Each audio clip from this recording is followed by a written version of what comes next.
Ladies and gentlemen, I would like to get some of your opinions of transmission fluid replacement. The reason for this is I've seen multiple little Ford cars with some very alarming symptoms, seemingly completely repaired by a simple drain and fill. Let me give you a couple of examples. This is a rental 2019 Ford Transit Connect passenger van. It's got a 2-liter engine with an 8F35 transmission. When I first saw this van, it would barely move, and all of its gears were forward gears, including reverse and neutral. It had multiple codes for stuck solenoids and a transmission over temperature condition. Like I said, very alarming symptoms. Now, usually when I'm doing transmission work, after reading codes and doing the preliminaries, I like to start with a regular drain and fill. This helps me distinguish whether I need to replace an entire transmission, just a valve body, or if it's something else entirely. There's a lot to unpack there, but that's not really the point of this video. And like I said, sometimes it seems to fix the transmission altogether.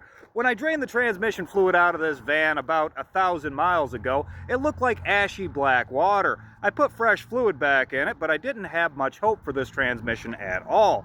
Surprisingly, it fixed all of this transmission's problems, seemingly.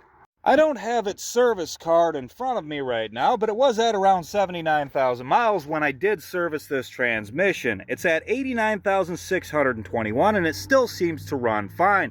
As a matter of fact, some people who've rented this van have asked if they could buy it.